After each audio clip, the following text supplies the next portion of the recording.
Hello, and welcome to today's episode of Help We've Got Anxiety.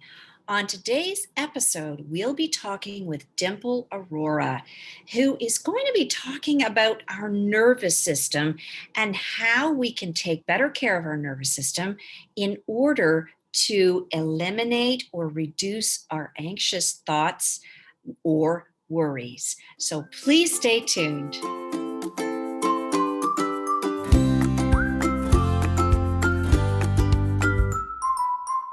Hello, everybody, and welcome. I'm so excited to have Dimple Arora here today to talk to us about, of all the nerve, all about our nervous system and how our nervous system actually kind of makes decisions on whether or not we're experiencing worry and anxiety. Is that about right, Dimple?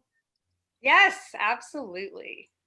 So, right now we've got a crazy type of time frame happening. We've got not time frame, but a crazy kind of situation going on. But before we launch into that, let's talk about our antiquated systems, those nervous systems or those systems within us that were designed for very specific use thousands of years ago versus what we're using them for today. Can you describe kind of what those systems are and how they function? Absolutely. So yes, let's go back to, hundred thousands of years ago, right? When we were living as the cave people. So the cave people had very reactive nervous systems, right? So we have two branches of our nervous system. We have the parasympathetic, which is our calm, rest and digest branch of the nervous system, and then we have the sympathetic, which prepares us for more of a response to a threat, right? So back when we were in the caveman days, those people had very reactive nervous systems. Okay. So, what would happen is they were very hyper aware of their surroundings. They had to be aware of, say, the tiger that was going to pounce on them from behind the tree, or the alligator that was maybe lurking in the water, or even like the toxicity of a plant. They had to really be aware of what threats were out there. So then, if they did experience a threat, their nervous system would take over. And what would happen is the heart would start racing, and then blood would be pumped to, maybe the larger organs like the arms and the legs, so that they could, maybe flee or fight. And their heart would be pumping, and their thoughts would be going faster, so they could think faster, right? Their breathing would increase so they could get oxygen to all those muscles, and their digestion would go to a halt, right? So the blood would move away from the digestive system. So this is what we call the fight, fight, or freeze response. Okay. And that is when the body goes into a sympathetic nervous system response. So it's very healthy. It was needed, right? We had to become aware of danger. It would keep us safe. And then when the threat was over, the body would then return to a state of relaxed parasympathetic state, right?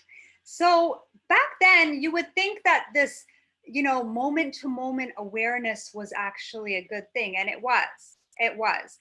But what's happened now is that our bodies in this day and age, we have many factors that our bodies are seeing as a threat. And our nervous systems are not shutting off. So we have many people walking around in a sympathetic state, nervous system state, where their digestion is always halted and compromised. Okay, they are not having their blood flow to the front part of their brain. They're losing their executive function, like their ability to make good decisions, their ability to think clearly, their ability to use heightened intuition. So that is being compromised because we have so many other things that are keeping our nervous systems on high alert. And people have a cocktail of hormones rushing through the bloodstream, such as cortisol and other stress hormones, that are causing people to really just not being able to be in a healing state. Because when we're relaxed, our bodies are in a healing state. Our bodies are not compromised. We have emotional resilience. We're able to tackle whatever comes at us. And we are actually losing that emotional resilience because we are always on such a hyper state, in such a hyper state. It's so fascinating. And I'm thinking in my mind right now, what happened in the past 5 to 10 years that has resulted in the more than ever cases of anxiety and high anxiety. And I think about our access to perceived danger, Yeah. also known as social media, and things that are being presented on social media that we may not have had, say, 10 years ago, but now there's all these pressures, that we and things, perceived things that are dangerous. So let me ask you this. How has our current pandemic, have you noticed any differences in people's responses insofar as the nervous system? What are you experiencing or what are you seeing? So, what I'm seeing is that the people who were already anxious are actually more anxious. The people who were already feeling fearful are actually more fearful. Okay. And so a typical day for a person might be that they left their house, they forgot their mask. Suddenly they have this anxiety of being judged, right? Of being judged, or a fear that they're going to contract some, some disease. And also the person who is already, was already financially stressed, maybe now more financially stressed. Maybe their insomnia is exacerbated. Maybe they are worrying about the safety of their children. And then when we have people who are who always watch the news or who are always on social media and have been triggered by those outlets, they are being more triggered. They are now subject to the outrage, the disappointment, the political upheaval. So there's a lot of triggers happening. And at first glance, it may seem like the pandemic has had a very adverse effect on us as humans and on our nervous systems. And it has. In fact, a new research study shows that actually the American Center for Disease Control and Prevention has said that since the pandemic started in the United States, over 25% of young adults from the age of 19 to 25 have contemplated suicide, which is a huge, huge number, right? So there is a lot coming at us.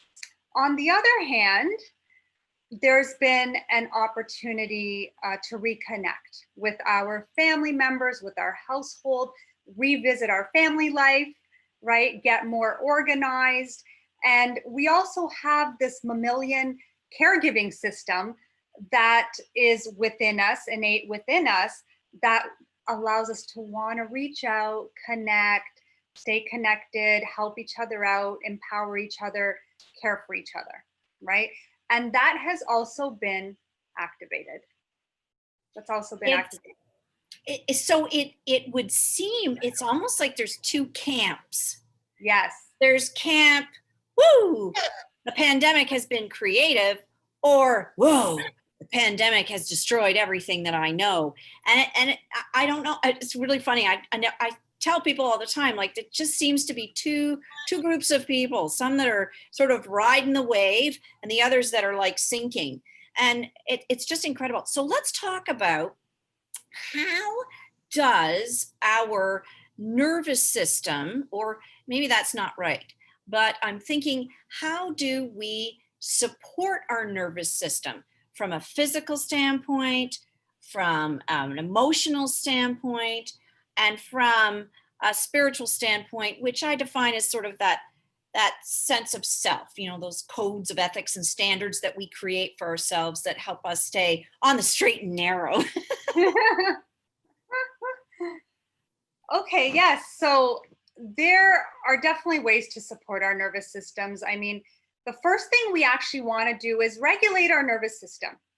We do want to regulate the nervous system. So, I mean, what we can do is just honestly connect with our breath. It's the easiest thing to do, is connecting with our breath. But even deep breathing has been shown to help increase emotional resilience. And the reason why is because it increases our vagal tone. Okay, our vagus nerve is the longest wandering nerve in our body. I love the vagus nerve, and it connects the brain to the gut and different organs in the body. And it is responsible for so much and governs our fight, flight, or freeze response. So if we are working with the vagus nerve, it is a wonderful way to regulate the nervous system. So one thing we can do is just deep breathing. I mean, it is underestimated the effects of deep breathing. It can really enhance vagal tone, which has been shown to enhance emotional resilience and emotional control. Okay, so emotional regulation, which is what we want during this time. We want to lessen our impulse control and regulate our emotions, right? So that is one way.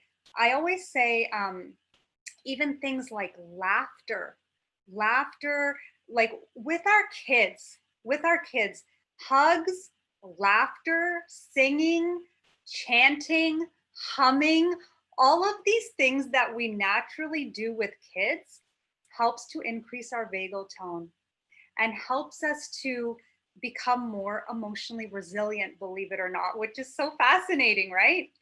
And as you increase your vagal tone and you breathe deeply, you can increase your heart rate variability. Now, your heart rate variability is actually the interval of time between your heartbeats, okay, between your heartbeat.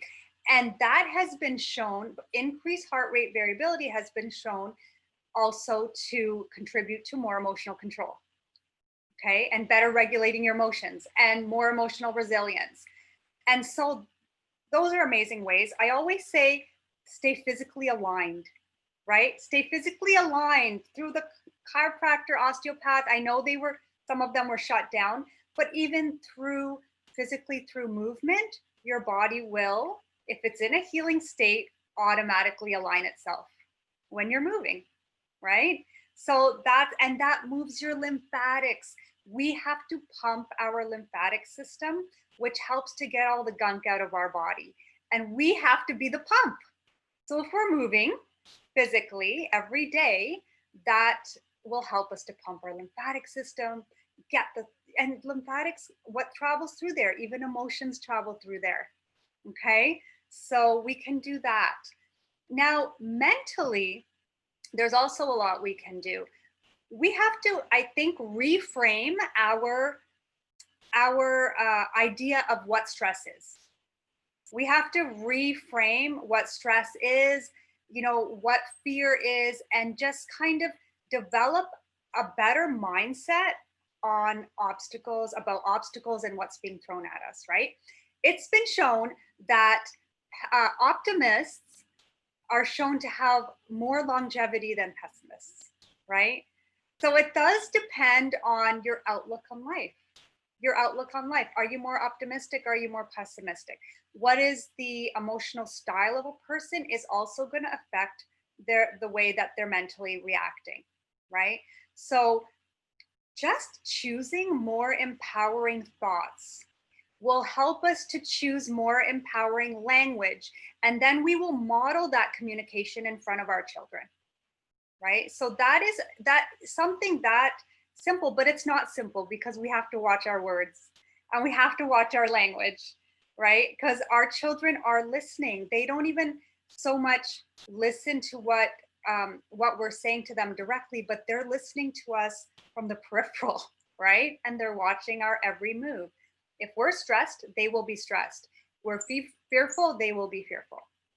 So, just in terms of regulating our nervous systems, we can do that with our thoughts.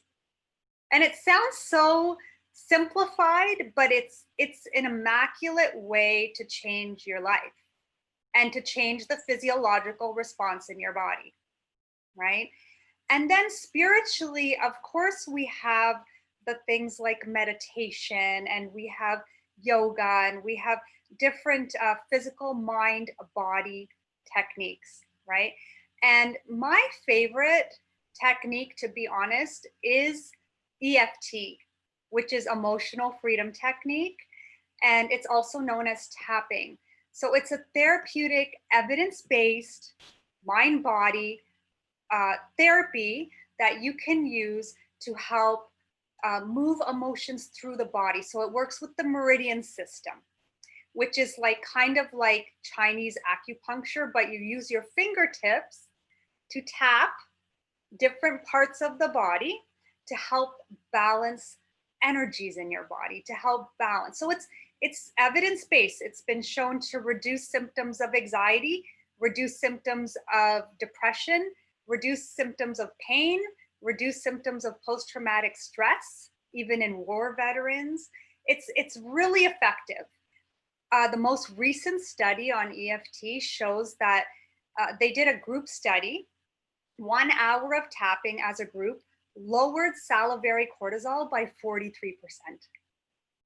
Yes, it's remarkable. So it's a technique I personally use every day. Every day. Something I want to ask you about that I know you're passionate about: food and our nervous system. Is there a magic food or a couple of magic foods that we need to be considering to help support our nervous system? So there are tons of foods right now that are affecting our nervous system. And unfortunately, I wouldn't say it's for the best. A lot of foods are inflammatory to the body. A lot of foods are, for example, being gluten, for example, being sprayed with different chemicals such as glyphosate. That is having a huge impact on our nervous systems. Okay. So, what we want to do is try to buy, as best as we can, organic fruits and vegetables. If it's necessary, there is the clean 15 and the dirty, it's called the dirty dozen and the clean 15. So you can look that up and see, what has been sprayed more heavily and what you need to buy is organic. And also the hydration.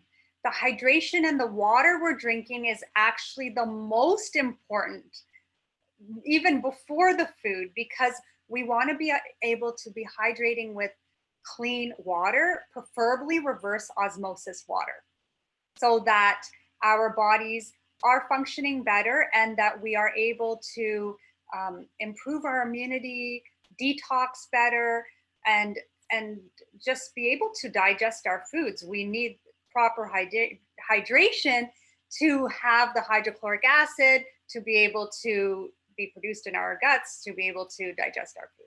So if I was to look at superfoods, just eating foods that make you feel good afterwards, so that you're going to really tune in, because everyone's body is different, and you just got to really tune in to what's, it's not necessarily what's healthy. Sometimes what's healthy for one person is not healthy for another person. So for example, somebody who's eating a lot of salads and a lot of greens, it might not be healthy for somebody who's having problems with their digestion, and those greens are hard to digest. So I would say tune in to what's making you feel good in the long term. So not an immediate good, but what's carrying you through the day that gives you good energy. So like a good breakfast, right? And there are so many superfoods out there.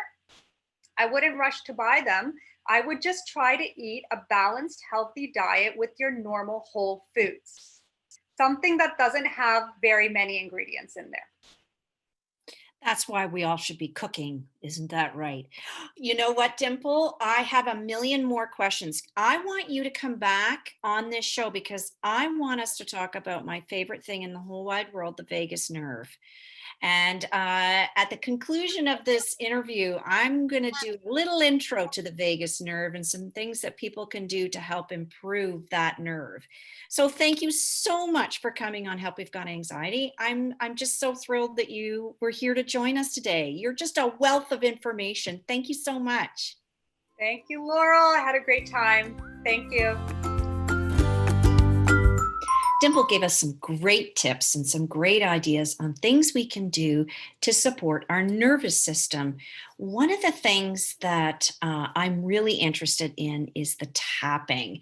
And so I just went online and did a little bit of search. So if you want to learn more about tapping or EFT, you can Google it. There's lots of resources. But one of the options that they suggest, or one of the activities they suggest you could do, is to take your dominant hand, it's my right hand, and you're going to use it to tap the side of your fingers. They call it karate chop, the side of your fingers or the side of your hand, like this. So using your dominant hand, use that. And I don't know if this works. I've had kids tell me this works. I haven't ever used it myself, but be worth a try. And again, there's a whole system, like there's talking about, touching, above your brow and on the side of your head, your face, your chin. So there's an actual routine for that tapping that you can try. So give it a shot and see what happens. The other thing that Dimple mentioned was your vagus nerve. I'm really interested in it. It's called your vagus nerve, spelled Vagus. Because it means vagus means wandering. It's the largest nerve in your physical body, and it actually promotes how well your organs are. So when anxiety hits, your vagus nerve will affect your heart. So you get heart palpitations. It will affect your stomach. So you will get stomach issues like pains or feelings of being unwell. It will affect your whether or not it'll regulate how quickly or how often you go to the washroom. So your vagus nerve is really important. And one of the things they suggest for taking care of your vagus nerve is to have a cold shower. So interesting. I don't know how it promotes it, but it is one of the strategies or techniques. So if you can handle stepping into a cold shower, then you might want to try that. And of course, looking at our foods. What are those foods that we need to look at insofar as supporting our overall well being, but as it contributes to the alleviation of worry and anxiety? One of the foods that somebody mentioned to me many, many years ago when I was running an anxiety program for kids was a blueberry. Blueberries are high in antioxidants, but they also are one of those superfoods. And I always buy organic meat, like organic produce as much as I can. But that's one of the foods that is reportedly helps to support the alleviation of anxiety. So thank you for joining us here today on Help We've Got Anxiety, and I will see you next time.